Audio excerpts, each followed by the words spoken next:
streak. The Columbus State Lady Cougar basketball squad enters the night one game out of first place in the Peach Belt Conference Western Division. Tonight, they can inch a half game closer to the top spot on the western side, and they'll do so against the Georgia Southwestern Lady Canes. Hello, everyone. Good evening and welcome inside the Lumpkin Center on the campus of Columbus State University. Stephen Williams here with you on Cougar Sports TV as we get set for Lady Cougar basketball. It is a Thursday night midweek doubleheader, the second of a three-game homestand for the Columbus State programs as they welcome in Georgia Southwestern State University in town from Americus, Georgia. And the Lady Canes will come in 8-11 overall tonight, 3-9 in Peach Belt Conference play, but a team that is making big strides compared to where it was a year ago when they won just 3 games. The Lady Cougars of Columbus State having a banner year so far. 13 wins and only 4 losses, 8 wins to 3 losses in Peach Belt Conference play, and setting themselves up nicely for a potential run into the postseason, but a ton of work to be done before they get to that point. Plenty of things to do to set you up for tonight's first contest of 2 here on Cougar Sports TV. But earlier today, we had a chance to catch up with the boss of the Lady Cougars, head coach Jonathan Norton. Lady Cougar head coach Jonathan Norton with us as we get set for Georgia Southwestern, the first of 2 on this Thursday night. Coach, let's go back to Saturday. Georgia College came in here, a battle of 2 teams neck and neck in conference, and it was really the first half that seemed like it set the tone for you, especially late in the first half. Well, yeah, when you make a lot of shots, I think we shot 65% from the field, 60% from the 3. We shot a higher percentage from the field in the 3 than we did from the free throw line, but we just made a lot of shots and got kind of in a rhythm and got to feeling good. And then on the flip side, it was a perfect storm. Georgia College didn't. Some of their better players like Donnelly just really struggled to get going against our zone. Not that they didn't get some good shots. It wasn't like our defense was that good, but so it went well for us. Making shots, other team not making shots, and in the second half, we really won the battle of the boards, so it created a lopsided victory. Has it really come down to being as simple as that? Pretty much. I mean, we basketball coaches, we think we can make things difficult, but when you can shoot a very, very high percentage and the other team doesn't, and you're getting roughly the same amount of shots, it's pretty simple who's going to win, and that's kind of what it was. We ended up getting a few more possessions in the second half just because we rebounded the ball so well, but in the first half, I think rebounding edge was even, turnovers were even.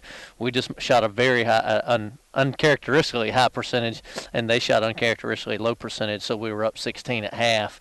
And luckily, the first 5 minutes of the second half, we were able to kind of push that lead out, and then it becomes coaches are just, he's trying anything and everything, and we're just trying to maintain. So we're proud of the effort at home, and no rest for the weary. We had a hard week of practice, and we think we got to keep getting better because our schedule is just going to keep getting tougher. We had looked at it before you came on the air. Last night, North Georgia loses, so that knocks them off the top spot in this side. So you have a chance to walk out here tonight, potentially a half game out. Obviously, you don't let the girls focus on it. Right. But how much do you look at that and say, man, we have a great opportunity? I'll look at it, but you're right. We don't mention a word to the girls, and all we do is we take it one game at a time. That's what we preach. I think we have to have certain game plans going into each and every game, and they differ depending on our opponent. And I think we got to continue to strive to get better, especially with our young players. And we've been trying to do extra workouts with those young players to get some more minutes off the bench, and because we know there's going to be a time and place where we need them. So all we talk about is the next opponent. And when we get to the end of the season, then we'll talk about the tournament and what the possibilities are. But right now, we just look at the next opponent. You look at it, and you're closing in on a number that's been maybe the high point for you in your 5 years here so far. What's been the difference about this team versus some of the 4 that you've previously coached? 2 things: leadership of our 3 seniors and team chemistry. And I think the leadership comes first and creates a strong team chemistry and team bond. Although we have 7 freshmen and only 3 seniors, they've just kind of meshed, and everybody knows their role. We have not had one single attitude problem, and knock on wood, we've been very blessed that we hadn't had a major injury. We've had some where people missed some games, and Carrie missed the first month of practice, but she hadn't missed a game, knock on wood. So a little luck plays into it as well. But those 2 things, leadership and chemistry, have created this team that believes they can win, and we've played a lot of close games, and believing you can get it done, it makes a huge difference. You just saw Georgia Southwestern about 11 days ago. What has happened there from a team that went 3 wins to where they're at now? What's the biggest thing that's changed for them? Again, it's twofold for them as well. One is they got healthy. When we played them at their place, they were missing their second lead scorer. She had a hand injury, and she's back. And then earlier in the year, they had some kids out hurt too, here and there and everywhere. And so once they dialed in their rotation and got people healthy, and then the second part of that is I talked to their coach, Kelly Brisky, and I are good friends, and she said we had to come to Jesus meeting about second week of January, let people air their differences and grievances, and they all got on the same page. And now I think to a coach in our league, or at least in our half, everybody agrees that nobody plays harder than that. I mean, they just play really, really hard, and they're extremely athletic at every position. So they can turn you over, and they can be a tough matchup to guard off the dribble because they're so fast and quick getting to the rim. So I just think they're kind of believing in each other, playing together for each other, and playing at a much higher intensity level than they were earlier in the year. And they had Young Harris, who we just talked about beating North Georgia. It was a 47-41 game at Southwestern the other night with Southwestern Young Harris. So we have to be ready for tonight, no doubt about it. And when we played at their place, the score looks like it was double digits. It was a 1-2 possession game with 2 minutes to go. So we know we've got our work cut out for us. That 47-41, is that more of a style that they'd like to play? No. That's all Young Harris's style. Young Harris is 40 minutes of zone, slow it down, feed it into the Georgia Southwestern wants to run up and down. And so what we've harped on this week is transition defense, not giving up any easy buckets, defending the drive without fouling with the new rules, rebounding the basketball, and then offensively, if we get our chances, we want to run, but we have to be a little bit smarter and a little bit more picky of when we run. Otherwise, we want to set something up and get a right matchup and execute our offense so we can control the tempo in our favor. Last time you met was the night that Carrie went for 23 and 27. What was it about the way she played that day and maybe your game plan that allowed her to do that? Well, basically she just gave a supreme effort rebounding the ball, and she has a little bit of size and an athletic advantage, so she's able to get to some balls that some of our own teammates can't get to, but some of the Southwestern players weren't able to as well, especially missing a post player, that second leading scorer that was out, and their leading rebounder. So that hurt them and helped us, and then she finished inside at such a high percentage that night that created the 23 points, and she made some free throws as well. So she just had it clicking on all cylinders, but she's been getting better and better since Christmas, and I don't expect her to go for 20 and 20 tonight, but I told her, 15-15 wouldn't be bad either. Well, Coach, we appreciate it. Good luck tonight. Thanks, Stephen.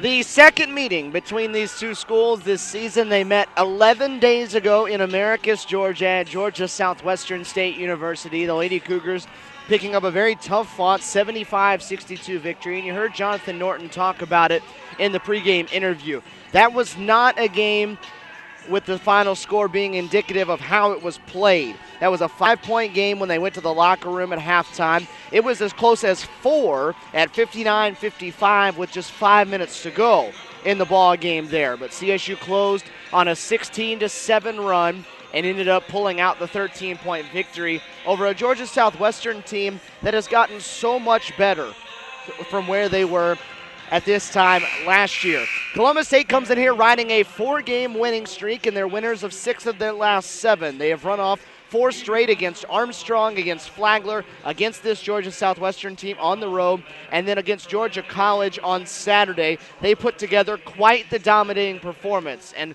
Jonathan Norton can chalk it up all he wants to his team making shots and the other team not, but his team played very well on Saturday afternoon in this building. They opened up a wide margin about midway through that first half, shot 65% as a team in half number 1, led it 43-27 when they went to the locker room, and it just kept growing from there. Instead of getting complacent and backing off, CSU continued to add on, opening up as wide as a 33-point edge in that second half on their way to cruising to a 24-point win, 79-55 over a Georgia College team that came into the night on that Saturday by 1 game back of CSU in the Peach Belt Conference standings. So it wasn't a bad Georgia College team that CSU did work against on Saturday. For Georgia Southwestern, this is a team that won 3 games last year, and they've been in rebuilding mode. Kelly Britsky in her 7th season at the helm, putting together a good squad this year, and that 8-11 record doesn't tell the whole story. Sure, they're only 3-9 in conference, but they've played so many close games and have come up on the short end of a lot of those close games. Otherwise, if things would have gone the other way for them, their record would look similar to what CSU's looks like in conference play this year. Sometimes you get the breaks, sometimes you don't. CSU playing great basketball, and it's that senior trio of leaders for this team that is pacing play for the Lady Cougars and really has set the bar high for what CSU has accomplished this season. Georgia Southwestern and Columbus State set to battle on the floor of the Lumpkin Center. Let's send it across the way to PA announcer Brian Solito for your national anthem and your starting lineups here on Cougar Sports TV. Ladies and gentlemen, good evening and welcome to Columbus State University at the Frank G. Lumpkin Center for tonight's Peach-Bound Conference basketball matchup featuring the Lady Hurricanes of Georgia Southwestern University, who come into today's game with an overall record of 8 wins and 11 losses, 3-9 in conference play. And your Columbus State University Lady Cougars, 13-4 overall, 8-3 in the Peach Belt. In just a moment, we'll introduce tonight's starting lineups. But first, we ask that you please rise and gentlemen remove your hats as we honor the United States of America with the playing of our national anthem.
Stephen Williams back here with you courtside on Cougar Sports TV as we get set for Georgia Southwestern, the Lady Canes from Americus, Georgia, and the Lady Cougars of Columbus State University. Georgia Southwestern in the road navy uniforms with the white lettering and gold numerals will go like this. It'll be Tiara Thompson a junior out of Pensacola, Florida, along with Shatoria Hudson, a junior from Milledgeville. Danielle Jones, a sophomore guard from Valdosta. Shanice Sheffield, a senior from Atlanta. And Shanidra Lockett, the leading scorer for this team at nearly 14 points per game out of Roberta, Georgia.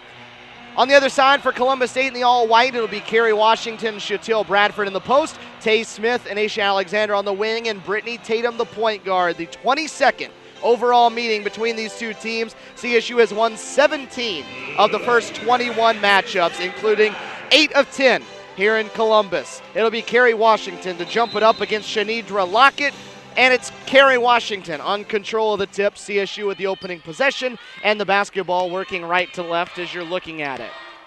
Columbus State winners of 4 in a row, including the big 24-point victory on Saturday, trying to go for the season sweep for the second straight year against the Lady Canes, and a turnover on the opening possession against CSU's Aisha Alexander, sliding the pivot foot and hands it into the hands of the Lady Canes. It'll be Danielle Jones that'll help run things, wearing number 11 in navy for Georgia Southwestern.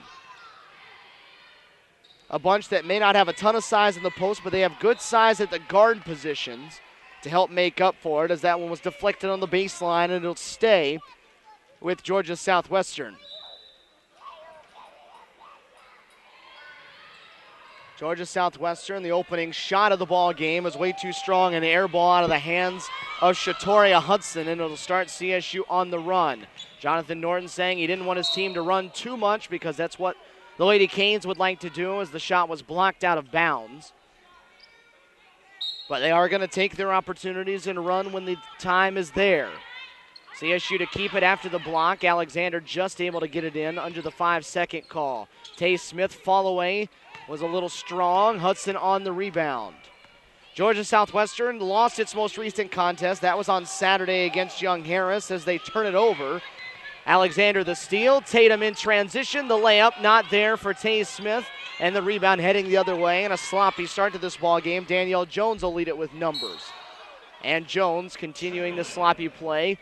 Drags the pivot foot, trying to stop, and turns it back over. So the sides exchanging empty possessions through the first minute and 7 seconds. On Saturday, though, for Georgia Southwestern, they put up their worst offensive performance of the season, had just 41 points in a 47-41 loss against Young Harris there in Americus.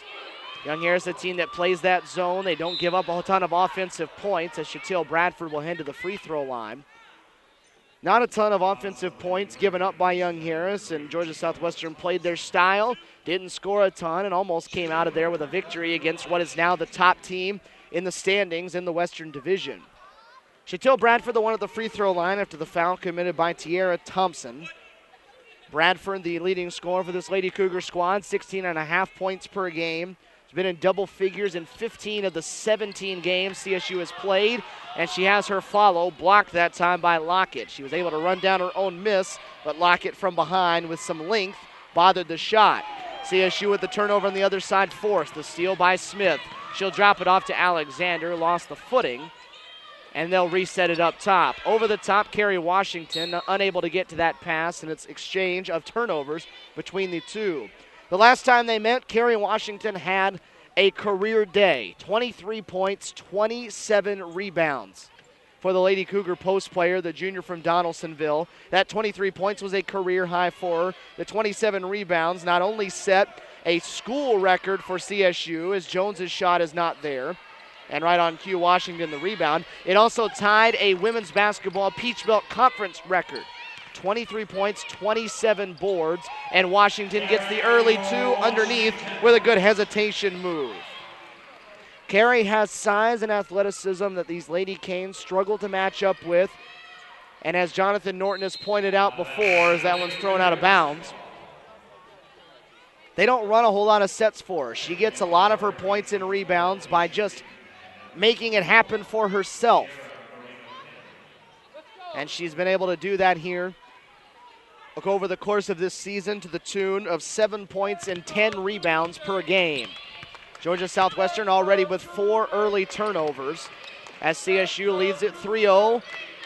Nearly 3 minutes gone by in this opening half. Tay Smith had it knocked away and stolen. Sheffield with the steal that time, and right now, both sides struggling to hold on to the basketball. Smith gets it right back on the other end. It's a 3-on-1. Smith off to Alexander, got the defender in the air. The shot won't go down, but Aisha will head to the free throw line in what has been a very hectic and ugly first 2 minutes and 52 seconds of this ball game. The foul goes against Sierra Barrino Kennedy, who just checked into the ball game for Georgia Southwestern. It's her first. Tay Smith, the one at the line, playing her best basketball of her young career at CSU here in the last few weeks. Tay seeing her points per game up near 13. Has scored double digits in 12 games this season. As to the rim, another shot off the mark. Thompson's follow no good, and Kerry Washington the rebound, but not strong with it. Has it stolen and then goes to get it back. So good hustle by the junior. Kept the possession alive, and CSU will try to run. It's a 4-on-3 if they hurry. Bradford pump fakes past two defenders off the back rim, and the rebound fought for. Washington again keeps it alive. Alexander on the second opportunity makes it a 7-0 CSU lead. Credit Kerry Washington for a couple of times on that possession, keeping it alive for the Lady Cougars and earning the 2 points. 7-0 out of the gates for CSU, and that'll go for no more as Tiara Thompson has the first two for the Lady Canes to put an end to the scoring drought at 3 minutes and 45 seconds. CSU off to a 13-4 start. The last 3 years they've won 16, 16, and 15 games. They seem very likely to surpass that number this year. Bradford with 7 on the shot clock, drives left, stops, and way too strong on the shot. Last touch by Washington, and it'll belong to Georgia Southwestern after our under-16 media timeout. Very slow start offensively for both teams to the first 4 minutes. 15:49 to go, 7-2. Columbus State off to a 5-point edge.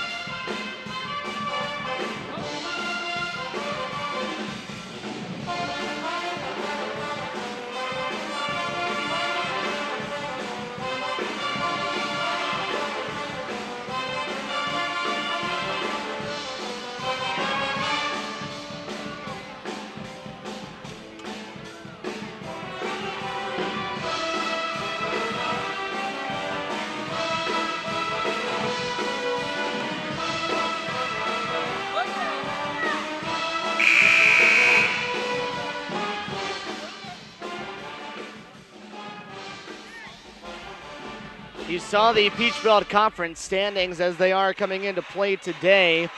Lady Cougars a chance to walk out of here today. If they could get a victory over Georgia Southwestern, they would be a half game out of first place in the Peach Belt Conference. That would be across the board. The Mountain Lions of Young Harris hold that coming into play tonight after a big victory over North Georgia for them yesterday. And CSU can climb to within a half game with a victory here. Straight on, a three way off to the left that time on the part of Shanidra Lockett as Georgia Southwestern just one of its first 6 from the field. CSU not much better at 2 for 8, now 2 for 9 as Brittany Tatum missed the tough runner. You see Georgia Southwestern with the pace of play, pushing it up the floor. Good pass that time out of the hands of Denisha Green, found Tiara Thompson underneath. Thompson has all 4 of the Lady Canes points, and now they pressure Tatum in the backcourt. Brittany Tatum, the freshman from LaGrange, has run the point for this team every game this season. CSU has used the same starting 5 in all 18 games now as Tay Smith is run over trying to come off a screen. Shanice Sheffield calling for the foul, trying to get through it. But Brittany Tatum, they handed her the keys to this offense in her very first collegiate game, and she has run with it, and they've put up with some of the freshman struggles that you deal with, but they've also seen flashes of brilliance from the young lady. She missed the three-pointer that time as it rolled around and out, and the ball into the hands of Lockett. CSU in its zone. Kerry Washington that time fighting around Barino Kennedy to tip that one out of bounds. Kristen Kennebrew and Ashley Azuzu will come in for the first time for CSU as Tay Smith and Kerry Washington will sit down. 14:39 to go, 7-4. Columbus State in front. They scored the first 7. Georgia Southwestern clawing their way back. Turnover underneath goes against Georgia Southwestern on a traveling violation. That is now 6 turnovers already committed by the Lady Canes of GSW.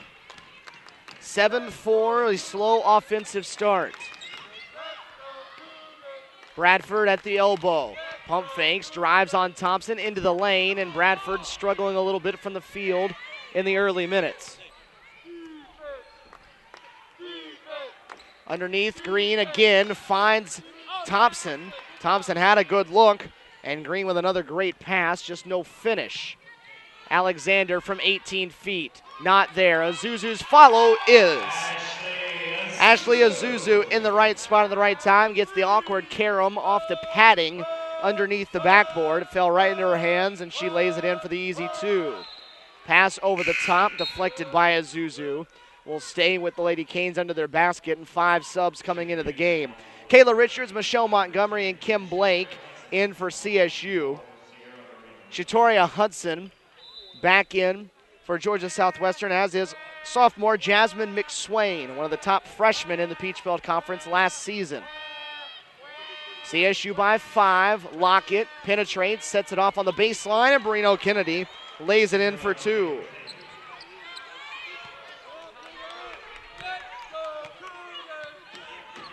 So it's Georgia Southwestern within 3 at 9-6. Kennebrew to the rim, kicks it out to the opposite wing. Richards wide open from downtown, and Kayla Richards makes it count. Kayla, a very good shooter when she gets going, has her moments where she struggles, but the stroke always looks good, and that time she buried it. 12-6, CSU by 6. To the rim, McSwain too strong, rebound tapped around and eventually corralled by Montgomery, who's strong on the catch. Rushed into the front court for Kennebrew. Blake will try her chance from downtown. Off the front rim, Azuzu snatches the rebound. In traffic, contested shot, not the best idea, and it's Lockett running the other way. Blake with the hard foul, stops Lockett going up, but it'll be Shanidra Lockett headed to the free throw line. The foul against the freshman, Kim Blake, out of Gainesville, Georgia, her first. It'll send Shanidra Lockett, the leading scorer for this team, and a scorer that ranks in the top 15 in the Peach Belt Conference coming into tonight at just south of 14 points per game at the line. A 5'10" junior out of Roberta, Georgia, shooting almost 50% from the field. Has her first 2 points of the game now. And she'll come out of the game in favor of Shanice Sheffield. Tanyetta Hill, a freshman from right there at home in Americus, Georgia, in for the first time as Georgia Southwestern again applies pressure in the backcourt. Kim Blake, now the one running the offense for CSU, as she finally is able to get it across with 21 showing on the shot clock. Blake played good minutes in a backup role as the point guard when Brittany Tatum was in foul trouble just the other day. Shot clock at 4. Kennebrew to the rim. The fall away went down. And now they're going to say shot clock violation, but that's not going to be right. Kennebrew's shot did hit the rim, so it is going to stay. They're not going to say CSU basketball, I guess. The official's still arguing over it. Jonathan Norton saying that the ball hit the rim. The ball clearly did hit the basket. So it is going to be CSU's basketball with possession of it with 12:05 to go. That would have been a pretty blatant miss had they not seen that one, but the officials come together, able to get the call right. 12:05 to go, 12-8 game. CSU with it and a fresh 30 on the shot clock. Wipe off the inbounds pass to Kerry Washington. A foul coming up against Sheffield of Georgia Southwestern. That'll be her second. So she'll be the first one to reach any kind of foul trouble as Tay Smith misses the jumper off the inbounds. Alexander fights for the loose ball, and she'll draw a foul and head to the free throw line. McSwain lost the rebound, had to commit the foul, and it'll be Aisha at the charity stripe after the media timeout. 11:59 to go here inside the Lumpkin Center. 12-8, Columbus State in front here on Cougar Sports TV.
Aisha Alexander at the free throw line after the timeout. The foul against Jasmine McSwain was her first. 5 already committed by the Lady Canes as CSU struggles to get the ball in the basket continue in this first half. Oftentimes the law of averages will balance out. And after the Lady Cougars shoot 65% in the first half against Georgia College on Saturday, they're just 4 of 18 from the field to start things off today. 22% for the Lady Cougars so far. Thompson penetrates to the elbow, and the pass intended for Green on the baseline is wide of the mark. It goes out of bounds, and it'll be back into the hands of the Lady Cougars with a 5-point edge. 11:40 showing on the clock in a low-scoring affair in this first half. CSU trying to make it 5 straight victories and get within a half game of first place in the Western Division.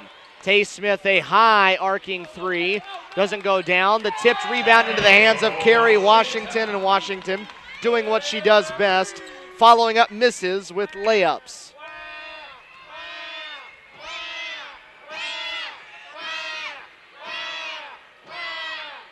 Green hemmed up out beyond the arc, forced to give it up. Thompson puts it on the deck. The drop off and the lay-in belongs to Tanyetta Hill. Nice job of penetrating that time on the part of Thompson. Set it up, and now Green picks the pocket of Tatum. It's one-on-one between the 2 point guards, and the miss out of the left hand of Green is tipped out of bounds, and CSU will dodge a turnover and 3 points. Nice job by Tatum to continue to defend after turning it over and not committing a foul in the process. Tatum working with the ball in the front court. CSU has led since the opening tip. They scored the first 7 points, have never trailed. But it has not been a pretty start to this one as Tatum runs over Green on the baseline. But a blocking foul coming up will give the ball to CSU with a fresh 30 to inbound. And from here on out with 10:32 to go, the Lady Cougars will be in the bonus. Foul on Green was her first, as CSU will reset it up top. It's been a sloppy start to this one, but Columbus State still holding a 5-point edge. The defense doing the work to keep them in front. Tatum lost it, but it winds up in the hands of Washington. Tay Smith from beyond the arc. No good, and that one out of bounds. Last touch by the Lady Canes. The only one in the area was Thompson, so I guess it was off of her hands. So CSU will have it once again. The Lady Cougars holding a 15-9 edge in the rebounding department. 5 for 21 from the field, though. 1 for 5 from beyond the arc. Tay Smith misses again as she hits the deck. Thompson with the rebound. Very poor shooting out of the gate today. Smith deflects that one into the scorer's table, right at the midcourt line. So it'll stay with Georgia Southwestern as Smith sits down and Kennebrew heads to the floor. 5 of 22 from the field, but you know that Jonathan Norton's going to look at his players and say, hey, keep firing, keep shooting. He's not one to put the reins on his shooters at any point.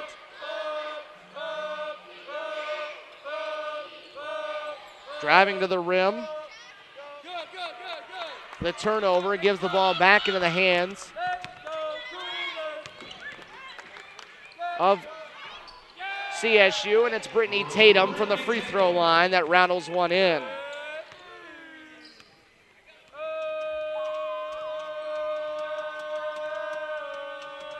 (17-10), Lady Cougars lead it by 7. This matches their largest lead in this ball game that they had at 7-0. To the rim, Washington with the block. Green's follow hit the underside of the rim, but McSwain keeps it alive. They toss it underneath. Dixon will get the lay-in over the top of Carrie Washington. Alexander in transition misses the jumper. Washington's tip didn't go down, and they on the move. This is Lockett. Lockett, the crossover, the spin move, and a nifty one on the part of Shanidra Lockett, able to lay it in.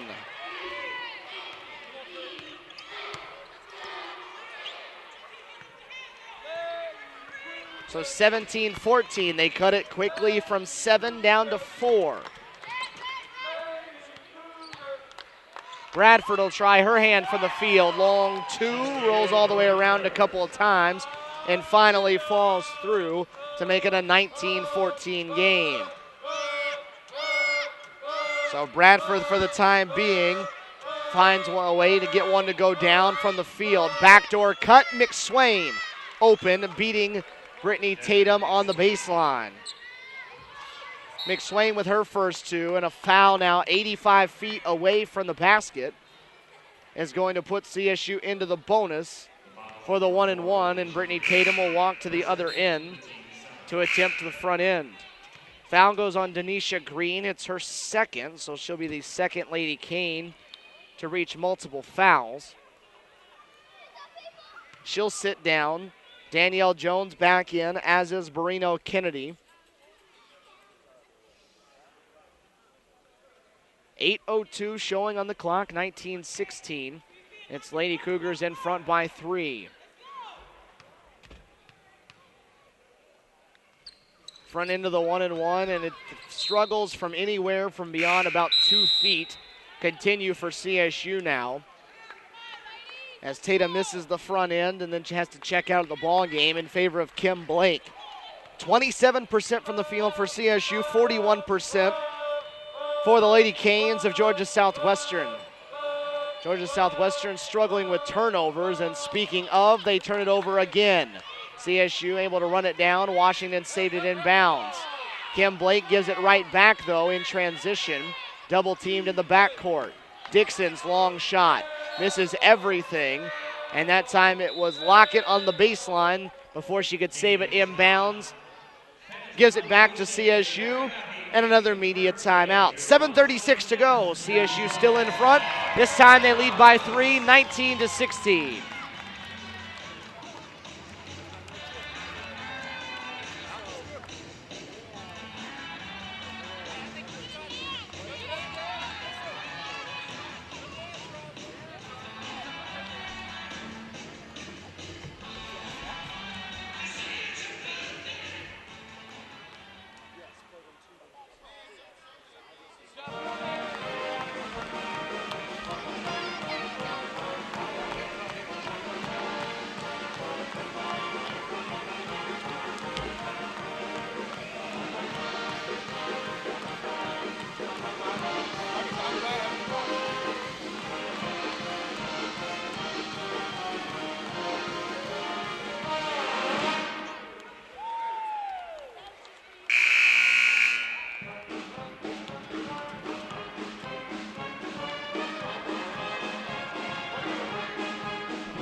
Stephen Williams back here with you courtside on Cougar Sports TV inside the Lumpkin Center, where the Lady Cougars 13-4 on the season, lead at 19-16 in what has been a, politely to say, ugly first half. Neither side prolific on the offensive end through the first 12 minutes and change. Kennebrew off to Richards as CSU works with its backup guards in the game. Starting post, backup guards. Bradford cut off, shot clock at 5. Chatil will have to go to work now. The shot over 2 defenders off the back rim. Washington's follow is there. That has been the best offense of the night for CSU so far. Grabbing rebounds and sticking it back in. They've done it for 9 of their 21 points. Under 7 to go now in the first half. 21-16 as the lead has bounced between 3 and 7 throughout this first half. Lockett lost it, but right into the hands of Jodell Dixon, who now has 4. Dixon, a newcomer to this team, has played in just 2 games this season, but making her presence felt early. 4 points in this first half. Kennebrew, Richards, and Blake, the 3 guards for CSU. Kennebrew will launch from downtown, and that one doesn't catch any rim, so the shot clock won't reset. Shot clock at 5. They've got to go to work. See if Blake notices. She'll fire at the horn. That one will draw some rim, but Lockett has it running the other way. Lockett, good-looking pass. McSwain with the fast break lay-in. Lockett very comfortable handling the basketball and already filling up the stat sheet. 4 points, 5 rebounds, 3 assists for the junior. 1-point game now is as close as Georgia Southwestern has been in this one, 21-20. Kennebrew will try again, and this time she finds the range. Kristen Kennebrew from downtown hits the 3. Jones with a change of pace dribble, missed it off the side of the backboard. Well, CSU trying to string together back-to-back buckets.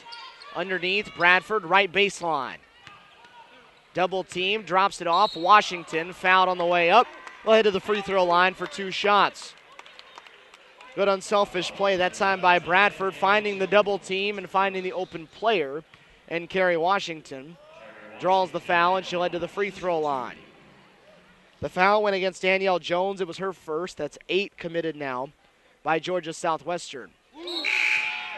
Carey picking up right where she left off the last time these two met.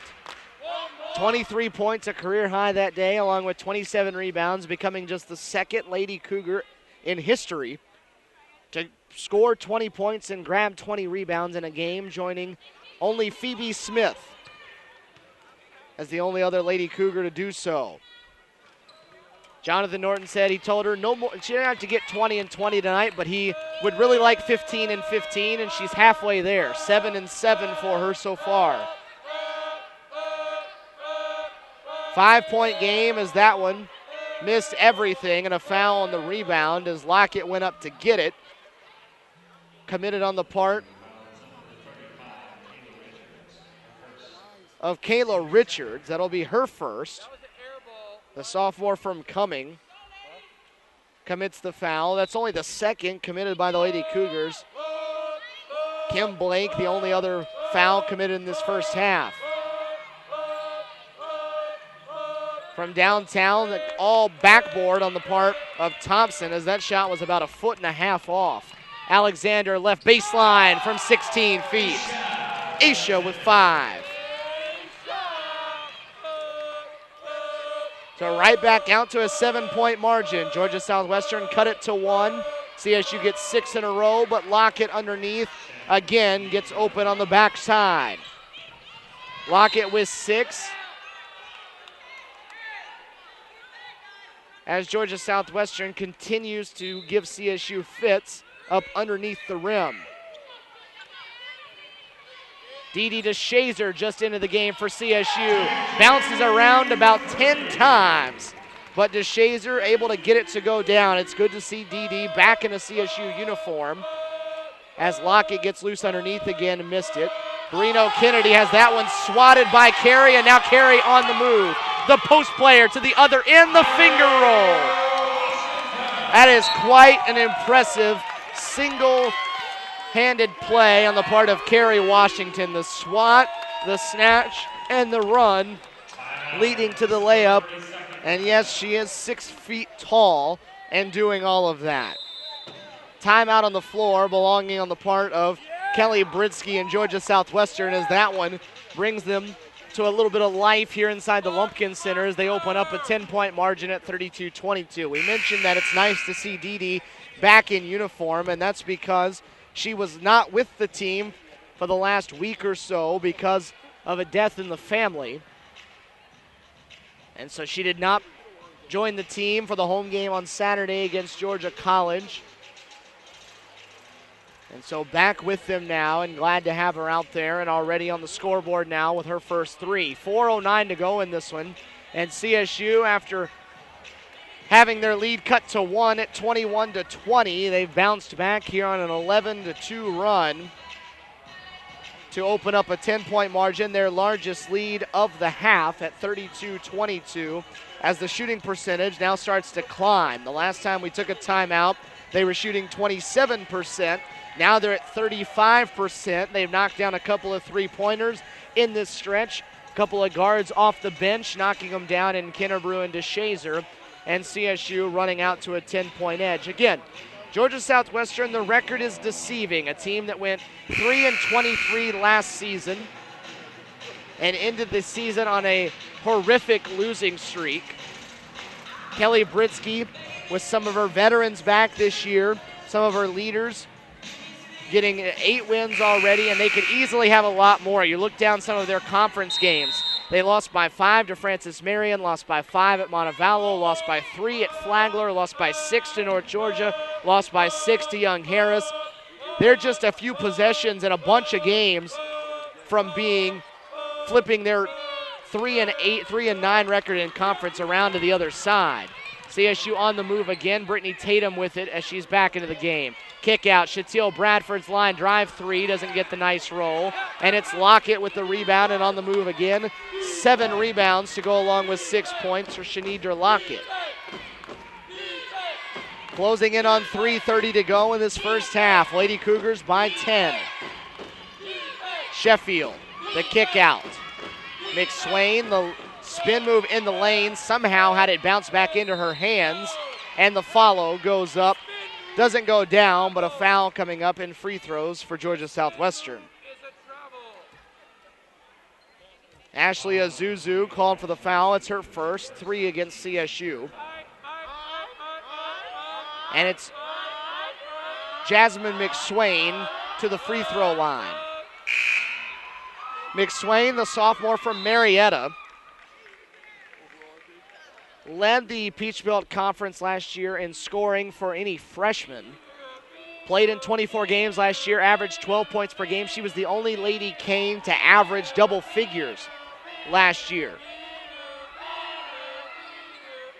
And McSwain able to bounce the second one down. She has 6. She and Lockett leading the team right now with 6 points.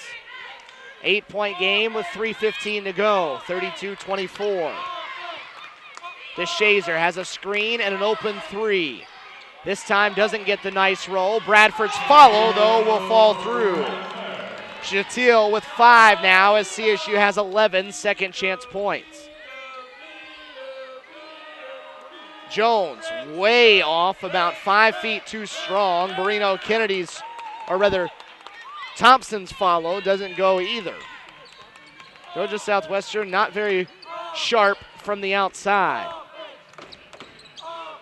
CSU a chance to add on to already a double-digit margin. This is Bradford off the dribble, puts it on the deck, kicks out. Alexander will do the same thing. She'll hang in the paint. The shot was too strong, and Barino Kennedy tracks it down.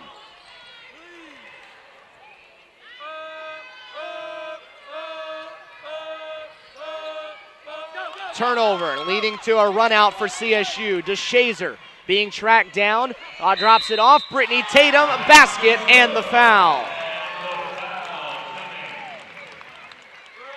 DeShazer had Barino Kennedy running her down, decided to get her up in the air and drop the pass off.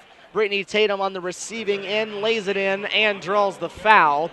The second against Barino Kennedy, and she'll go to the line to try to make it a 13-point game.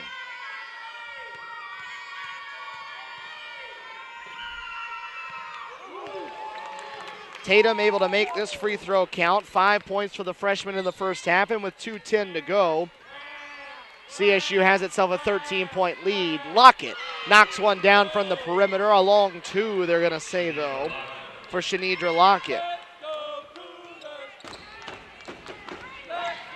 So down to a 10-point game. Rather, it's an 11-point game at 37-26. The steal. Jones misses the lay-in, but the follow for Barino Kennedy goes through.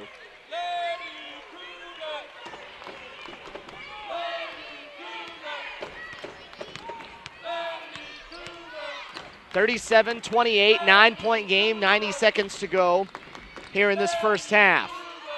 Over the top, Carrie Washington gets loose underneath, and Carrie into double figures with 11, a rebound away from a double-double in this first half. Something about this Georgia Southwestern team that brings out the best in Carrie Washington. Alexander taps it away, but Barino Kennedy keeps it alive. Lockett, right wing, off the back rim. Barino Kennedy, the rebound. Her long jumper rattles home. Barino Kennedy with 4, makes it an 8-point game, or rather a 9-point game with under a minute to go now. 25 seconds, the difference between the two clocks.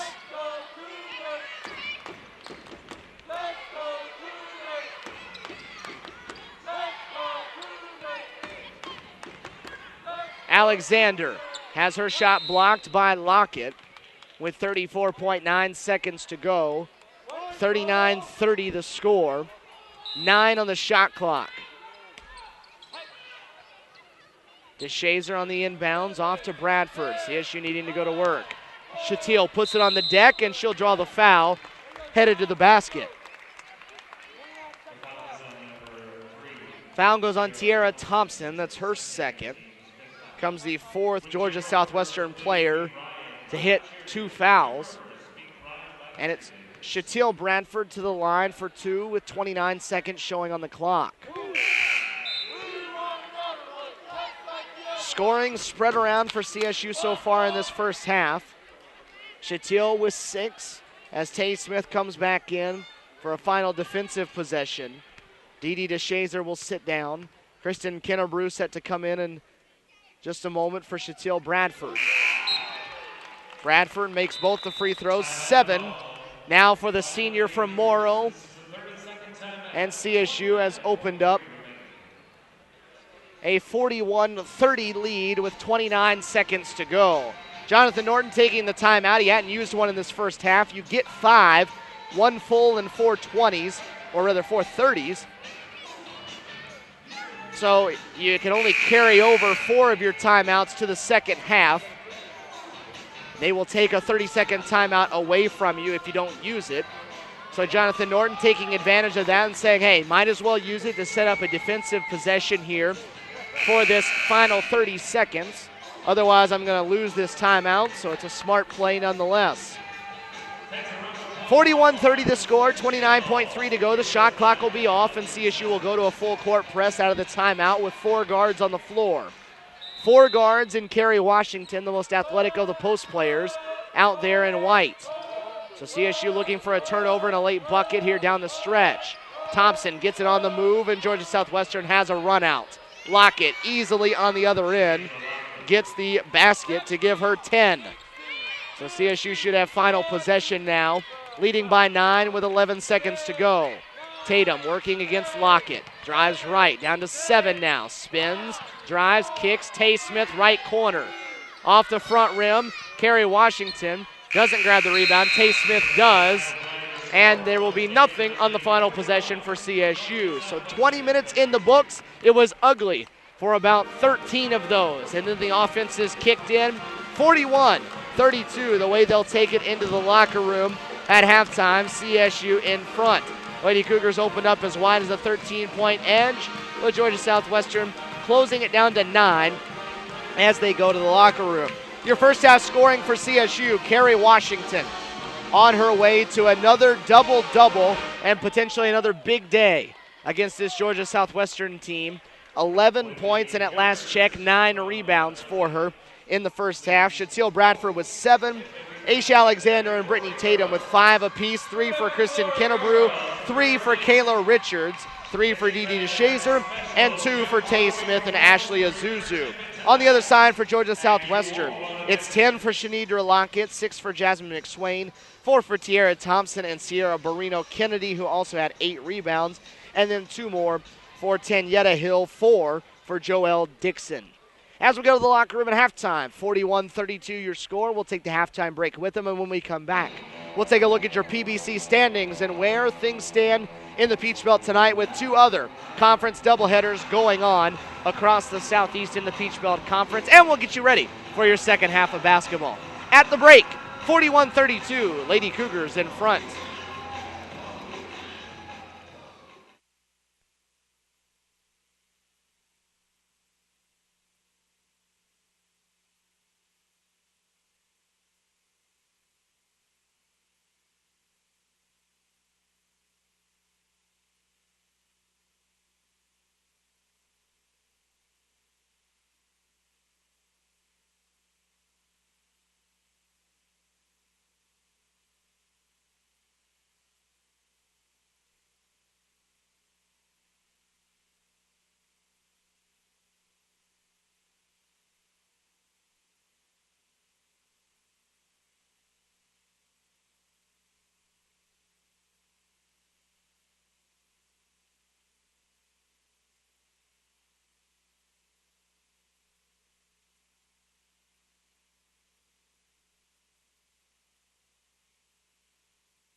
Stephen Williams back here with you inside the Lumpkin Center on Cougar Sports TV as we are at halftime of game number 1 of our doubleheader on this Thursday evening. 41-32 with the Lady Cougars.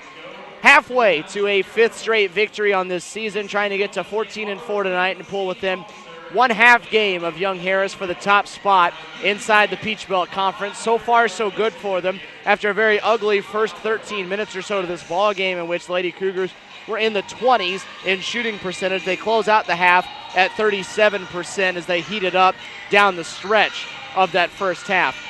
Mention the Peach Belt Conference standings, and it's a jumbled mess inside that Western Division. It's pretty clear cut which 4 teams are going to make it back here to the Peach Belt Conference tournament. That seems set. It looks like it'll be Columbus State along with Clayton State, North Georgia, and Georgia College, barring some shocking results down the stretch. Those are going to be the teams that will come here as the top 4 because as you look at them, even though Young Harris sits on top, in their provisional window they're in right now, they're not allowed to play in the postseason. So they will not be allowed to come here for the conference tournament regardless of how good of a regular season they have. But at this point, even though CSU has had a banner year so far and has won 13 of 17 games, they still would enter the tournament. If the season ended tonight, they would enter the tournament as the number 3 seed in the Peach Belt Conference's Western Division. That's how tough that Western Division has been this season, as North Georgia and Clayton State would be the 1 and the 2 as it stands right now. North Georgia was beat last night 78-74 by Young Harris, which propelled the Mountain Lions to that number 1 spot. Clayton State ran all over Georgia Regents last night, 62-42. USC Aiken beat Lander, and that's a USC Aiken team that's starting to get hot.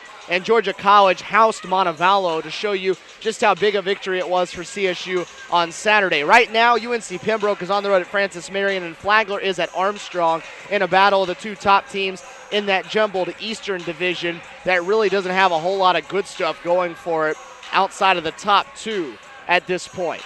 41-32 the score as we hit the halftime break as we get set for the second half of basketball here on Cougar Sports TV. The Lady Cougars go 37% in that first half, 3 for 11 from the field, 8 for 12 from the free throw line. Georgia Southwestern was 39% from the field, 0 for from downtown, and 4 for 4 for the foul line. Kerry Washington needs 1 rebound for a double-double in this one. Not quite sure she's going to get to the 23 and 27 numbers that she had in Americas, but she could very well end up somewhere in that region as we get closer to this one.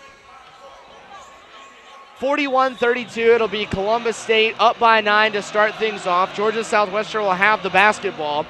Sheffield along with Jones, Hudson, Lockett, who had a good first half, and Thompson, the 5 in Navy for Georgia Southwestern. For CSU, it's their usual 5 in white.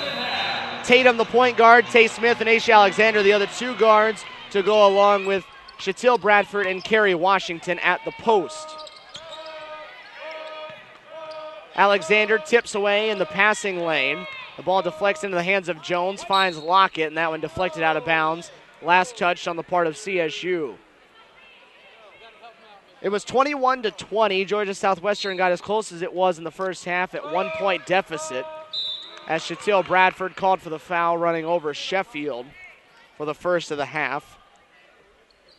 After the 21-20 lead, though, for CSU, the Lady Cougars scored 11 of the next 13, opened up a 32-22 lead, and continued to add on. Got out as wide as 13 before Georgia Southwestern closed it down to 9 right before the half.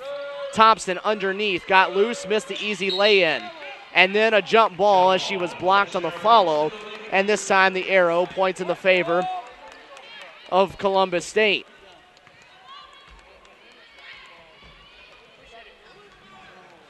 It was sloppy with very little precision in the opening minutes of this game. CSU was not good from the field, but their defense and rebounding kept them in position to continue to move forward. Bradford driving to the rim, throws it wildly. Last touch by Georgia Southwestern on the block.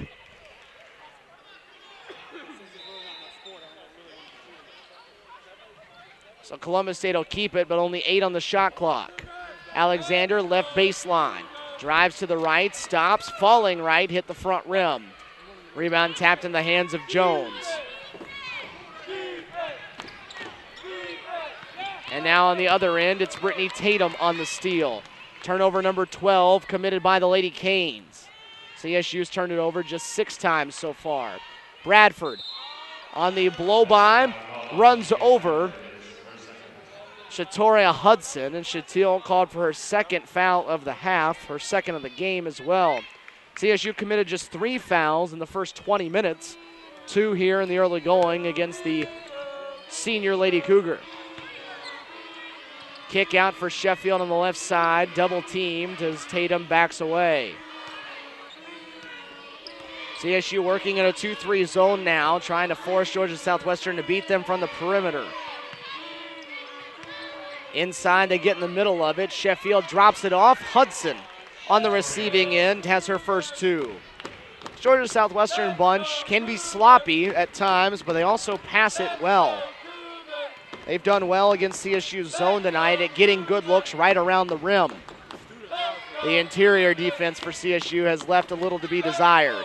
Tatum on the swing. Missed the 3. It fell into the hands of Alexander, who missed the follow. And CSU misses the opportunity, and Georgia Southwestern a chance to get within 5 or even 4. Lockett, the turnaround goes down. 5-point game now. Again, CSU beat Georgia Southwestern by 13 in Americus, but that was a 4-point game with 5 minutes to go. So don't expect the Lady Canes to roll over and die if CSU makes a run on it. It's a scrappy bunch, and Jonathan Norton said this is the hardest playing bunch in the Peach Belt Conference. Shatil misses on the block. Thompson the rebound, and a basket here would get it down to 1 possession. They set it up Sheffield. Long 2 off the back rim, and CSU on the move. This is Alexander. Jones standing between her and the basket, and Aisha draws the contact, and she'll head to the line. Danielle Jones picks up the foul. It's her first. And Aisha Alexander will have a chance to put up much-needed points for CSU, who's scoreless through the first 2 minutes and 55 seconds of this half.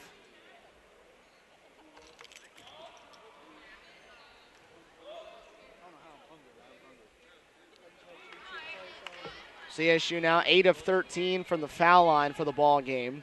Shoot it at 62% as a team, not a very good number. One of the weak spots of this CSU club, as Aisha leaves them both there. So CSU still scoreless in this second half. Jones quickly dribbling in, kicks out for Thompson, who almost got it to bank in. And Carrie Washington has a double-double now as she grabs her 10th rebound. For Carrie, that'll be double-double number 4 on the season, 2 of those against Georgia Southwestern. Lady Cougars in need of a basket now. Still have not scored in over 3 minutes in this half. They drop it over the top. Bradford spins left, and with the left hand, lays it in around Tiara Thompson to give Shatil 9.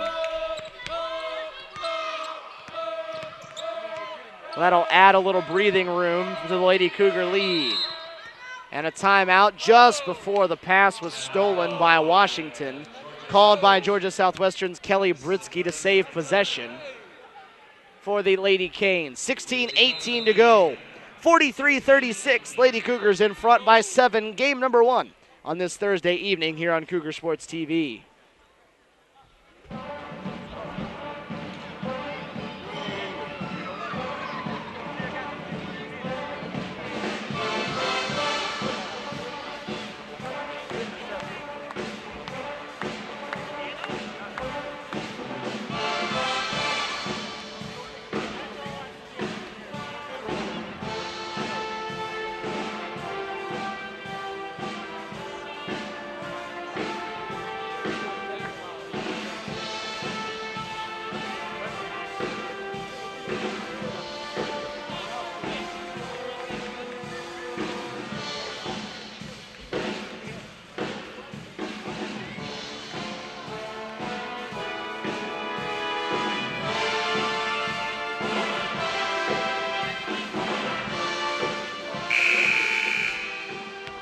It's a very busy weekend in Columbus State Athletics, a full slate of spring and winter sports combined over the course of the next 4 days. Basketball doubleheader tonight, tomorrow here on Cougar Sports TV.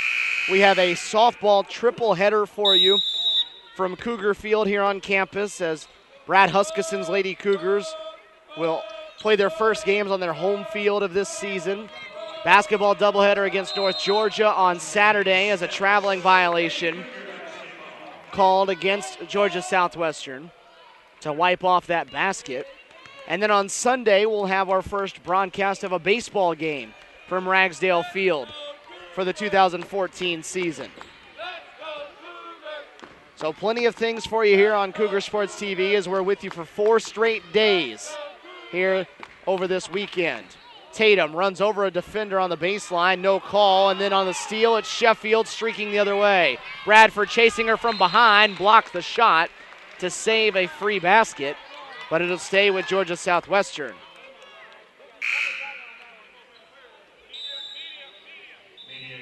And now with 15:46 to go, we have our first media time out of the second half.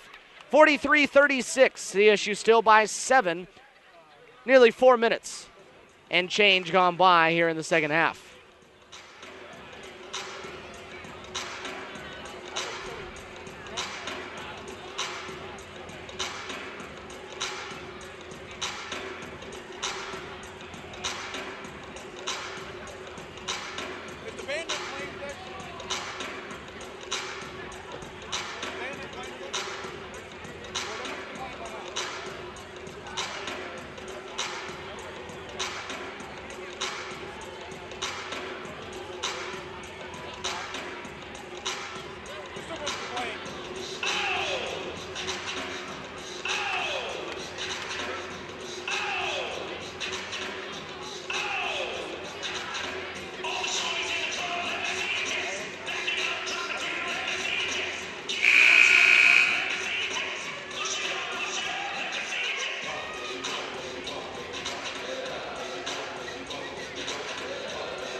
Seven-point lead, CSU in front, 43-36, off to a slow offensive start here in the second half, much like they were in half number 1. Columbus State has never trailed, though, never actually been tied since they put the opening 7 points of the game on the board. Georgia Southwestern got as close as 1 at 21-20, but CSU had an 11-2 run to answer. Carrie Washington taps that ball away and runs it down in the corner for the steal. So for Carey, that's her first steal of the night to go along with her 11 points and 10 rebounds. CSU swinging it around the perimeter.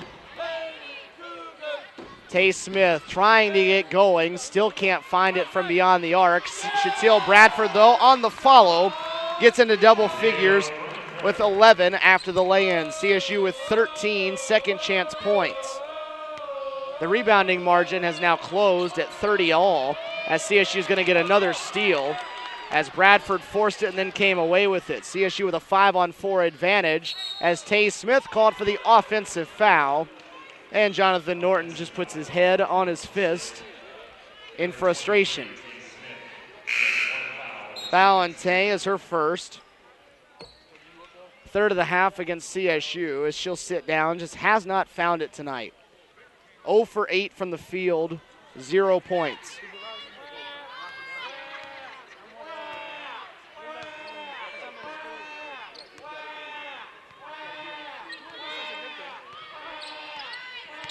(45-36), the fall away on the part of Hudson, ripped down by Bradford. CSU a chance to get it into double figures again. They've led by as much as 13. Bradford kick out. Kennebrew in the corner. Off to the right, Lockett the rebound.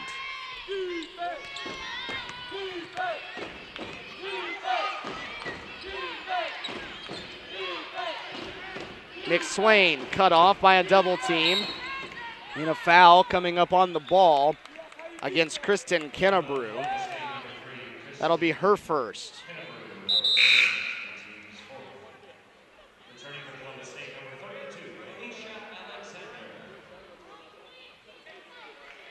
Aisha Alexander back in. Shatil Bradford, hands on hips, will walk to the bench and get a rest. 14:01 to go in this second half. Again, CSU with a victory would get its 5th straight and would also get within a half game of the top spot in the Peach Belt Conference. That's what they're after tonight. Green lost it in the lane. Tatum the steal, running the other way without numbers. Kicks it back out. Good anticipation on the part of Denisha Green to tip it away as Tatum was trying to find Alexander on the wing. CSU will get a shot at North Georgia on Saturday.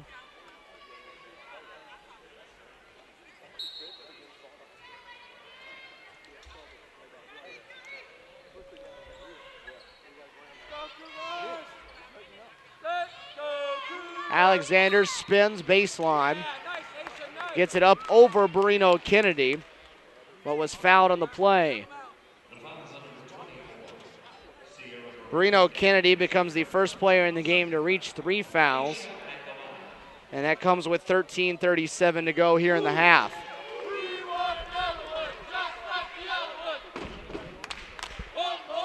Alexander at the free throw line with 8 now. Struggling, though, at the line. She's just 4 of 8 for the ball game now. 10-point game, though. They've stretched it out to double figures once again. 6.5 minutes gone by in the half. McSwain on the blow-by, got around Richards and was able to lay it in. Jasmine McSwain with 8. Again, Georgia Southwestern, they won't go away. And now Hudson steals it away from Kennebrew. The lead pass going for Sheffield. Nice job by Kayla Richards to run it down from behind, not give up on the play. And they'll force Georgia Southwestern to try to score in the half court. 11 apiece for Carrie Washington and Shatil Bradford. 12 for Shanidra Lockett is the game high. Hudson misses the long jumper, and Washington, flat-footed, grabs the rebound. Alexander from her favorite spot punches it through as Carrie Washington just about jumped up and grabbed the rim, going up for it. Aisha in double figures now, becomes the 3rd Lady Cougar to get there. She has 10. Shot doesn't go down from McSwain, but she is able to draw the foul, and she'll be headed to the free throw line for 2. Foul goes against Carrie Washington. That's her first. 5 already against CSU in the half after committing just 3 in the first.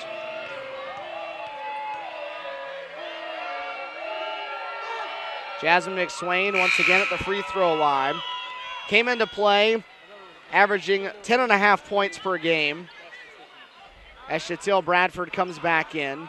Thompson comes back in for Georgia Southwestern, as does Jones. McSwain, though, 10.5 points, 4.5 rebounds for the sophomore from Marietta. Numbers down just a little bit from where they were last year, but more scoring options on this year's version of the Georgia Southwestern team. Not having to carry as much of the load this year for Kelly Britsky. CSU throws it over the top of the backcourt pressure. Tatum in the lane with the right hand, gathers herself and lays it in. Smart move by the freshman there to not rush it. Gathered herself, gained some composure, and laid it in. McSwain blocked by Washington.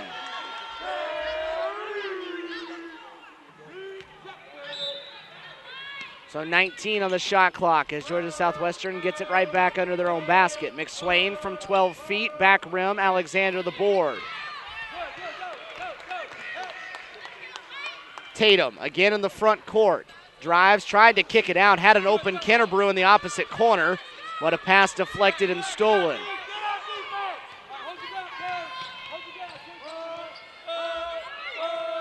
McSwain will try her hand from downtown, and Georgia Southwestern can't buy one from outside. And frankly, they haven't been close either, as Jones commits the foul in the backcourt against Brittany Tatum. For Jones, that's her third, and with 11:50 to go, we have the under-12 media timeout. Lady Cougars in control with 11:50 to go. They lead by 10, 50-40, here inside the Lumpkin Center.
athletics to the next level.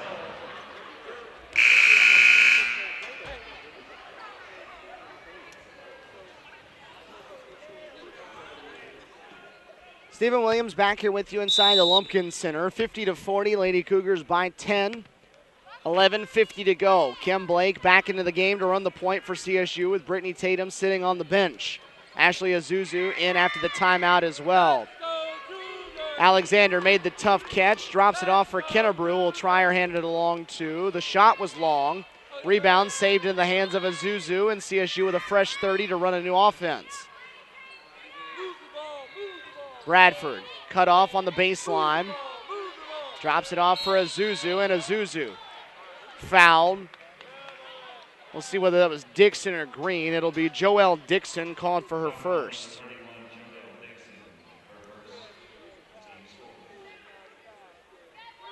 Four now against Georgia Southwestern, 5 against CSU.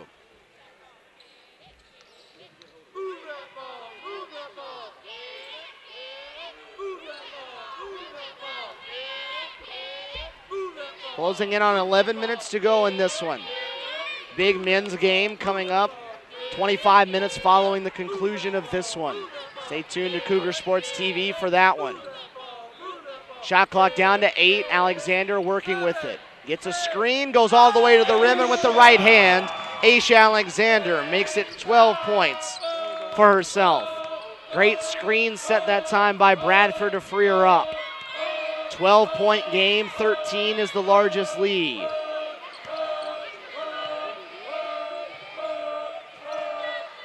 Denisha Green passes up an open look at 3, drops it off underneath, and it's laid in by Lockett. Green is impressive, driving to the rim, has great vision, and sees the play happen before it does. That one deflected last by Green, so it'll stay with Columbus State in a 10-point game as Tatum, Smith, and Washington come back in. Azuzu, Kennebrew, and Blake sit down, so it's back to the starting 5 for the Lady Cougars. For Georgia Southwestern, it's Green, Hudson, Barino, Kennedy, Lockett, and Sheffield in Navy for the Lady Canes. Tatum on the crossover, drives left with the left hand. Brittany Tatum gets an easy lay-in, and the freshman closing in on double figures. Green all the way to the rim, count it, and one. Foul goes against Tay Smith. That's 2 against her. So Denisha Green on the board for the first time tonight, and a chance to add one on to get it down to single digits.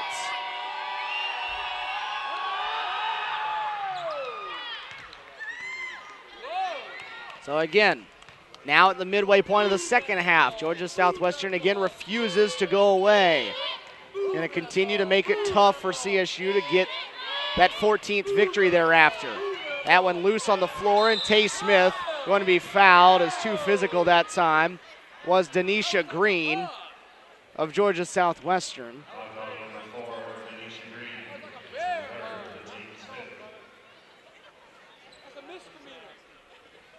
Foul on Green is her third.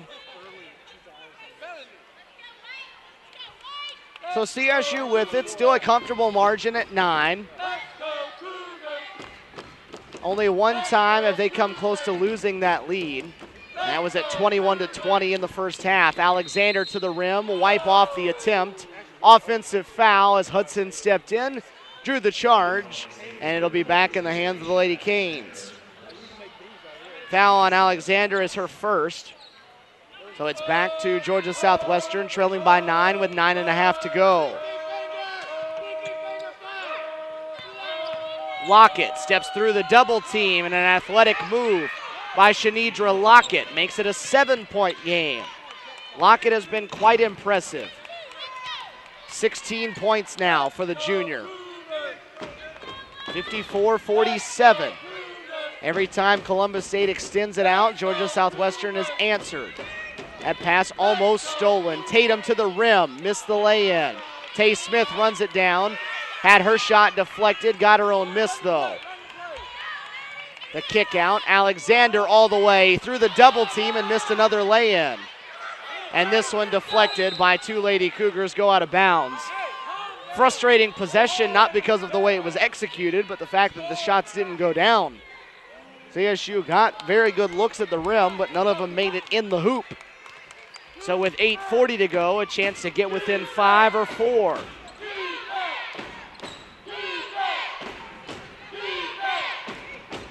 Green lost it into the hands of Brino Kennedy. The fall away, not there, and Carrie Washington has the rebound.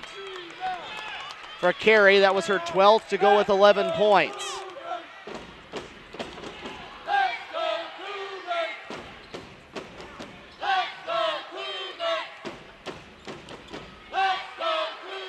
Carey on the lob, missed another one from right in front of the rim. That's 4 straight shots CSU has missed from 2 feet away. And now Georgia Southwestern on the other end gets the easy lay-in on the part of Lockett, who has 18, and it's a 5-point game. 54-49, exactly 8 minutes showing on the clock here inside the Lumpkin Center. Jonathan Norton told us in pregame, hours before tip-off, this Georgia Southwestern team wants to get out and run, make this a transition basketball game, and that his team ought to pick and choose its spots to run. You've seen Georgia Southwestern when they're at their best tonight.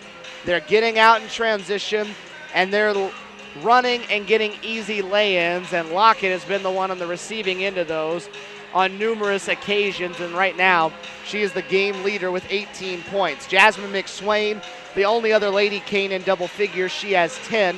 It's a trio of Lady Cougars in double figures, led by Aisha Alexander, who has 12. Shatil Bradford with 11, and Carrie Washington with a double-double of 11 and 12. Lady Cougars at 36% for the game for the field now. Really struggling from beyond the arc at just 21%. Georgia Southwestern at 40% and still is yet to hit from downtown. Again, you see the upcoming schedule, what it looks like for us on Cougar Sports TV as we go forward. 3 softball games tomorrow, 1 4:30 and 6:30 from Cougar Field. We'll have all of the action for you. Basketball against North Georgia here at 1:30 and 3:30, and baseball on Sunday at noon. All of the action, all 6 of those games, along with the 2 tonight, on your home for Columbus State Athletics, Cougar Sports TV. 5-point game, 8 minutes to go here in game number 1 of our doubleheader on this Thursday evening. Georgia Southwestern to apply a little pressure in the backcourt. Not a full court press, but more of a full court man-to-man, as Brittany Tatum able to dribble around it. Bradford from just right of the elbow. Missed the shot, and Georgia Southwestern with the rebound, a chance to get it down to 1 possession. Lockett has had the hot hand. They force her to give it up. Lockett gets it back, wiped the basket off, and before she took the shot, they say she traveled. So a big swing there with that basket going through. So CSU dodges the bullet there.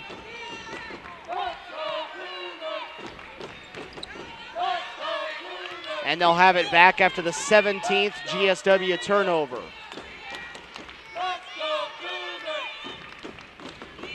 (54-49), 7:20 and counting. Tay Smith still scoreless. 0 for 9 from the field, gave it up. 7 on the shot clock. Smith will try for her first. Again, just not there for the senior. Bradford's follow, no good. Washington grabs another offensive rebound, though, as CSU holds a 4-rebound edge in that department. See if they can cash it in. They already have 15 second chance points tonight to just 8 for Georgia Southwestern, and a foul coming up away from the ball against Tiara Thompson. That's her 3rd.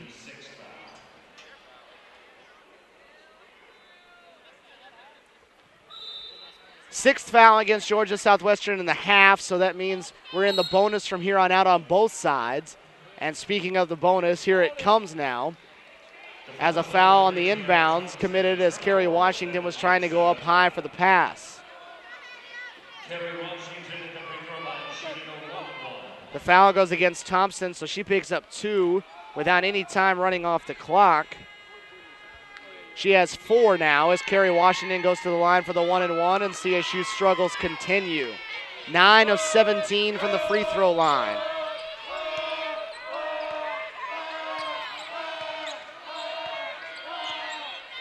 CSU scoreless for nearly 4 minutes now. The last time they scored at the 10-18 mark. Lead still 5. McSwain in the lane, bounces around and down. A 1-possession game now, 54-51 as Jasmine McSwain has 12.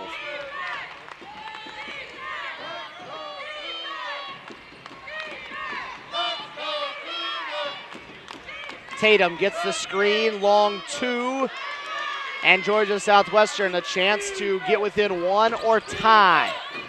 They have not been tied in this game with the exception of 0-0. The pass deflected, Thompson keeps it alive. Then the pass again deflected into the hands of Green, who finds Lockett. A couple of fortunate bounces that time for the Lady Canes, and it's a 1-point game, 54-53. First time they've gotten within 1 since 21-20.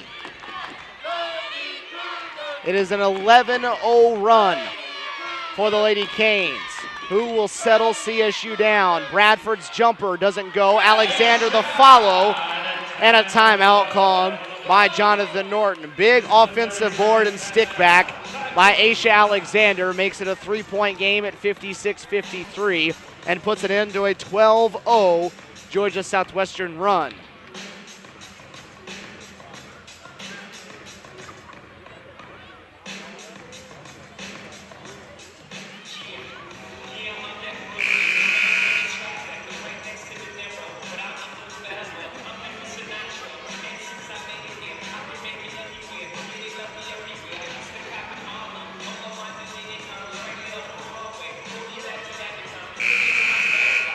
.5:25 to go.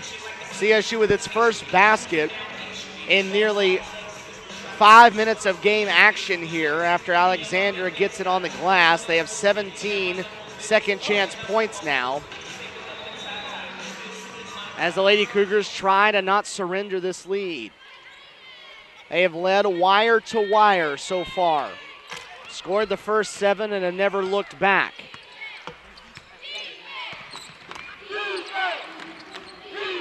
McSwain driving left, got caught too far under the rim. CSU needing a chance here to get back-to-back baskets. Bradford wanting it on the right side. Gets it working on Hudson. Cut off by a double team. DeShazer in the corner. Knocks down a big-time 3 for CSU. Dee DeShazer, her second of the night. Stretches the lead back to 6. And now a turnover by the Lady Canes. The pass too high. Chance for 3 straight baskets for CSU after the lead was cut to 1. 59-53, 4:30 to go now. It has not been pretty for CSU, but it's worked. DeShazer, foot on the line, missed it. Bradford's follow too strong. Dee on the backside will give them a third opportunity. CSU really getting on the offensive glass. DeShazer missed everything that time. It falls into the arms of Washington, who missed the follow, but CSU is about to get a 5th look at the basket on this possession. Sheffield in, Green out, Marino Kennedy in, Thompson out for the Hurricanes with 4:10 to go. Jones also in as McSwain will sit down.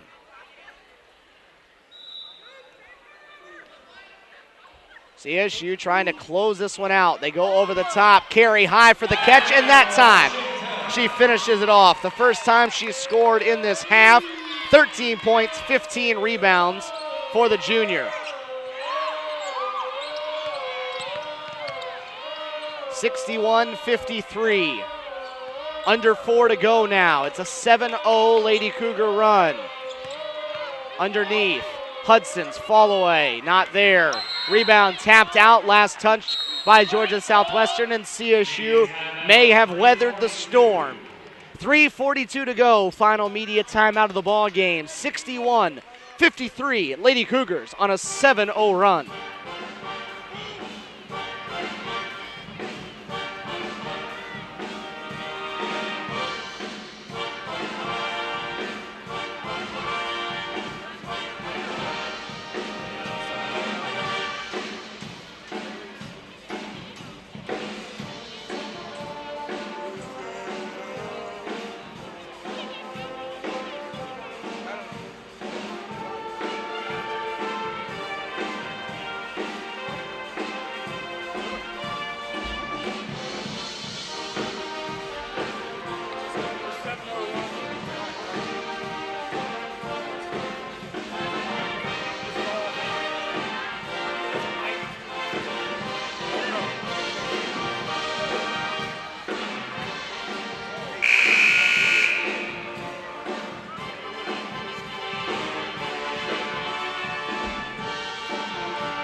61-53, CSU in the midst of a 7-0 run, leads it by 8 after the Lady Canes of Georgia Southwestern cut it down to 1. Dee DeShazer on the home run pass, goes one-on-one with Hudson. The shot up doesn't go down.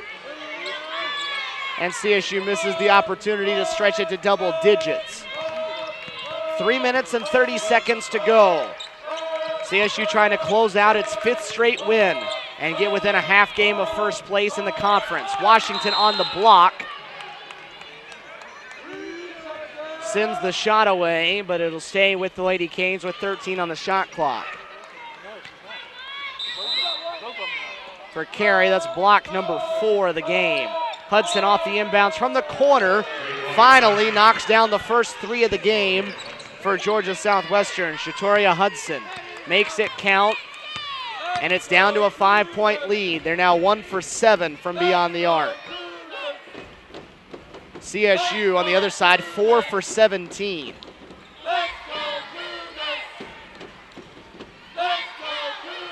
Still work to be done. Bradford falling to the right. Able to navigate it through. Shatil with 13. Shatil has 13. Carey has 13. Aish Alexander with 14 as Hudson tried for a second in a row. Long rebound run down by Lockett. Lockett to the rim, offensive foul. Carey Washington stepping in to draw that one for CSU to hand Lockett her first foul and give it back to the Lady Cougars with 2:33 to go. Thompson in, Hudson sits down as that was turnover number 19 against Georgia Southwestern. Lady Cougars have taken better care of the ball in this one than they did in the first meeting. Only 12 turnovers tonight that have turned into 6 Georgia Southwestern points. Lady Cougars have gotten 15 points off of 19 Georgia Southwestern turnovers. Alexander misses badly. Long rebound run down by Bradford. DeShazer wide open, knocks it down. Dee DeShazer hits another one from beyond the arc. And a timeout, CSU, as they've put it out to 10 once again on the third DeShazer 3 of the game, and with 2:07 to go, it's a 66-56 score here inside the Lumpkin Center.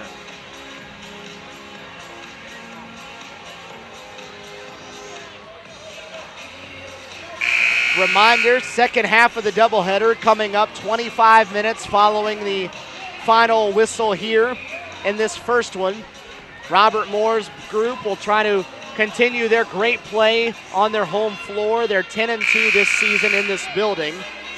They'll be taking on a Georgia Southwestern team that was just recently knocked out of the top 25 as they've lost 2 in a row, but they handed CSU a loss 11 days ago in Americus, defeating them 86-60, so they'll try to get that one back here on their home court and try to continue playing well here in their own building.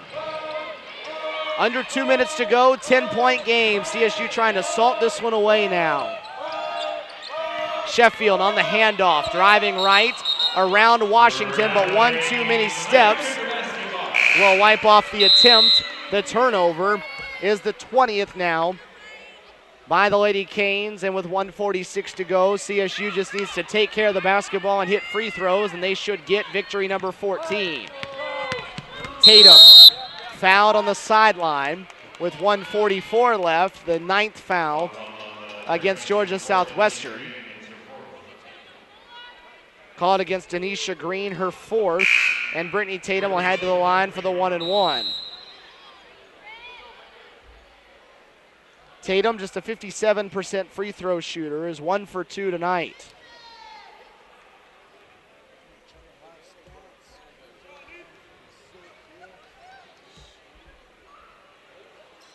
Tatum unable to get the front end of the 1-and-1. Will keep Georgia Southwestern in it in a 10-point game. Got to get baskets in a hurry, though. McSwain backs it out for Thompson. Thompson steps into the lane, blocked by Washington again. The follow, batted into the air, and Carey grabs the rebound. Up the floor, Bradford will wisely, as a senior, back it out. No need to rush anything at this point. Clock is your friend. They drop it off for Tatum again. Georgia Southwestern letting the possession play out with the shot clock down to 10. DeShazer, kick off. Bradford long two. Alexander the offensive board, and she'll back it out as we hit 1 minute to go.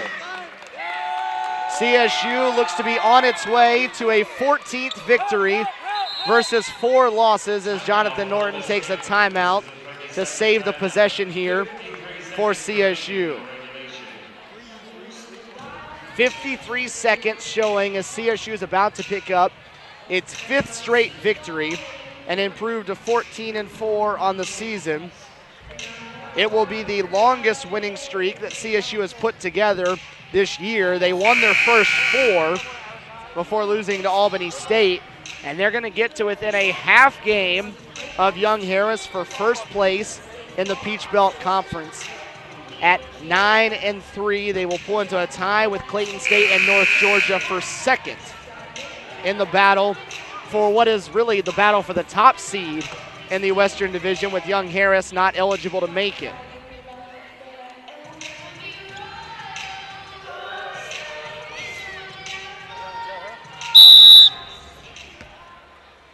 .53 to go. CSU will have it with 20 on the shot clock.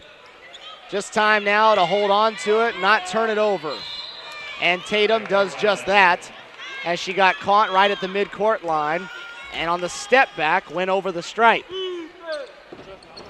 The turnover is the 13th committed by CSU, and it's back into the hands of Lady Canes with 49 seconds to go. McSwain on the kick out, drives into the lane, the layup missed. Washington with the rebound, her 16th of the game.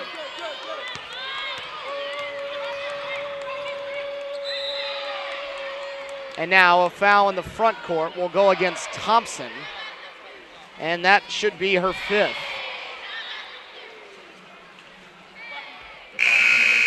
Five fouls against Tiara Thompson. The junior from Pensacola, Florida, will foul out with 4.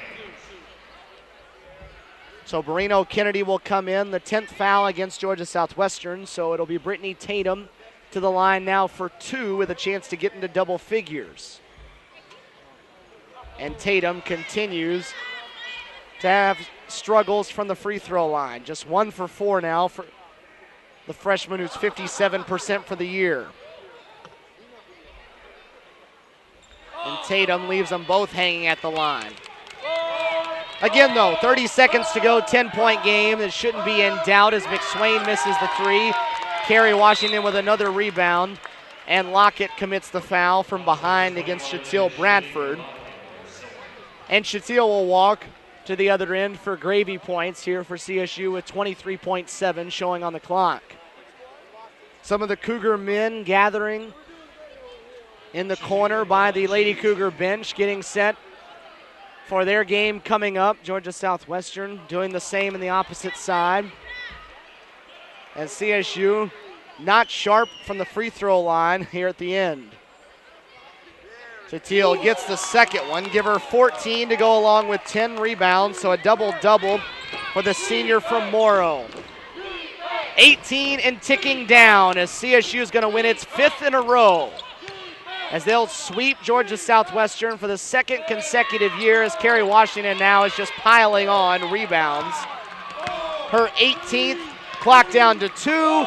The horn will sound. Shatil Bradford will launch at the horn and draw the ire of Jonathan Norton on that one, as the Lady Cougars will win it 67-56 over Georgia Southwestern to improve to 14-4 on the season and 9-3 in Peach Belt Conference play, as 2 Lady Cougars go for double-doubles in this one, and Kerry Washington has yet again another phenomenal afternoon against Georgia Southwestern. She's played them twice this season. She's gone for 23 points and 27 rebounds, and today she goes for 13 points and 18 rebounds, as 3 Lady Cougars finish in double figures as they pick up a 5th straight victory. It'll be the junior Kerry Washington that'll sit down and talk with us here as we wrap things up in the post game, getting set for the men's game that will start here in 25 minutes. Kerry, 13 points and 18 rebounds for you tonight. What is it about this Georgia Southwestern team that brings out the best in you? I don't know. You look at it, you come in this one, obviously it wasn't pretty offensively early. The shots weren't falling. How were you all able to stay with it and keep going forward? We just kept hustling. We had to keep motivating each other and keep telling each other to hustle. This team's won 5 in a row now. Are you playing your best basketball, and where are there rooms for improvement? I still don't think we're the best we could be. I think we could be even better. Whereas handling pressure, I feel like, we're getting better. It shows we're getting better because we're playing through it. And I feel like we're doing better at finishing games, but I feel like we can finish a lot better. So, I feel like we'll improve by the time the season is over. It's coming to a close, but I feel like the next few games we'll get there. The other thing about this team is it seems like every time someone makes a run at them, you all have the answer, and it happened tonight. They got within 1. You all score 7 in a row. What is it about this bunch that makes it to where, you don't give things up? I don't know. I guess we just keep telling each other, keep going. We don't never get down on each other. I feel like that's what it is. Cause, it looked like we were crumbling, towards the end of the game. But I said, look at the time, look at the score. Let's pick it up, and that's what we did. 13 points, 18 rebounds for you, and a 5th straight victory. Congratulations. Thank you. Junior Kerry Washington with us as she wraps it up for us post-game. Another double-double for Kerry tonight as she goes for 13 and 18. The other numbers for CSU. Shatil Bradford, another double-double, 14 points and 10 rebounds for the senior. Even though she was 5 of 17 from the field, she still managed to get 14 points. 14 for Aisha Alexander as well, who came close to a double-double. She had 7 rebounds. Brittany Tatum with 9, Dee Dee DeShazer with 9, including a couple of really big threes in the second half that helped put this one away for the Lady Cougars. 3 apiece for Kristen Kennebrew and Kayla Richards, 2 for Ashley Azuzu. An off night for Tate Smith tonight as she goes 0 for 10 from the field, 0 for 5 from beyond the arc, and doesn't score. Well, that just shows you that this Lady Cougar team can score in many different ways, and a lot of players can do the scoring for them, as she doesn't have to carry the load and doesn't have to score, and they can still be victorious in this one. On the other side, 20 and 10 for Shanidra Lockett as she gets the double-double as well. She played a phenomenal ball game tonight for Georgia Southwestern as she led the way in scoring for them. 12 points for Jasmine McSwain, and then it spread around. 6 for Sierra Barino Kennedy, had 9 rebounds as well. 5 for Shatoria Hudson, 4 for Tiara Thompson before she fouled out, 4 for Joelle Dixon, and 2 for Tanyetta Hill. CSU shoots just 35% as a team, as it wasn't an offensive performance that they're going to look back on and think highly of when they're done here. But they did it on the defensive end. They hold Georgia Southwestern to 37% from the field, 1 for 10 from beyond the arc, and they win the rebounding battle 53-42. That's a season high. 53 rebounds for CSU, and they grab 27 offensive rebounds.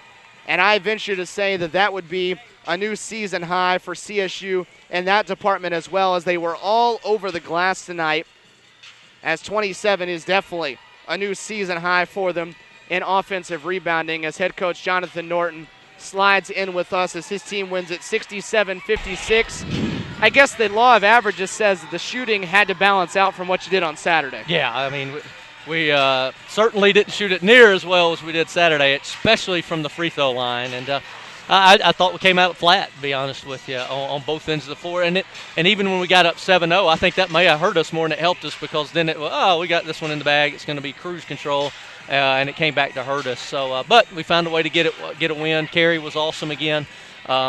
And Dee DeSazier hit 2 big threes coming off the bench. What is it that Carey does? What is it about Georgia Southwestern that gets the best out of her? I don't know, but I told Scott on the radio, if I was her, I wouldn't drive anywhere near America, because she's going to be public enemy number one, because she's had 2 well games against them. But maybe we ought to just tell her that we're playing Georgia Southwestern every game. And it says GSW on the uniform. You said you'd like 15 and 15. 13 and 18 is about the same. Yeah, that's okay. We'll settle for that. But she was outstanding. What was it on the glass that made the difference, too? 27 offensive rebounds. Well, one, there was a whole lot of them to get because we didn't make any shots. That is true. So, and that's what we challenge them. If your shot's not falling, then you got to go get second, third, and fourth opportunities. And I thought we did that a lot more in the second half than we did in the first half. And then Tay Smith, a rough day for her. But what do you say to her as she goes forward? Because it's not one that says shut it down. No, keep shooting. I mean, she's been unbelievable until she had one bad game. She had 22 the game before that. I think 22 the last 2 or 3 times out. So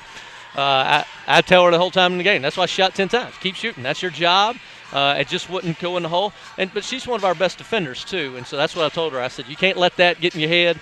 You got to go out there and then guard and rebound, maybe get a steal, find another way or two to help our team win. And what I appreciate about her, and this is our leadership, she's on the bench over there late in the game, and Dee Dee makes a 3, and she's first one to say, we got to stay with her, coach.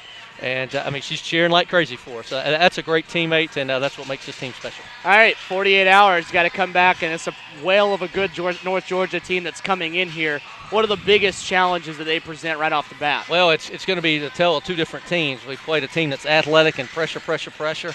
North Georgia's big and slower, really skilled and fundamental. They can all shoot the basketball. They're going to guard you half-court man. I think we'll be able to get the shots we want via there, and they also play some 1-3-1 zone.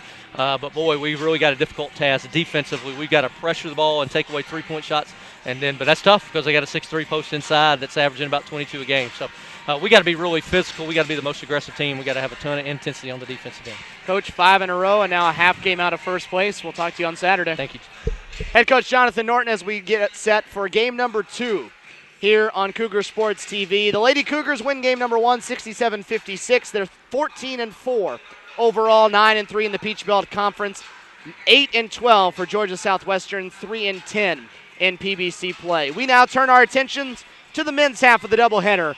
A little over 18 minutes from now, we'll tip game number 2 here from the Lumpkin Center. We will sign off for game number 1, reset things here from inside this building, and we'll come back with a pregame talk with Robert Moore and your second game of our doubleheader here on Cougar Sports TV. Your final in game number 1.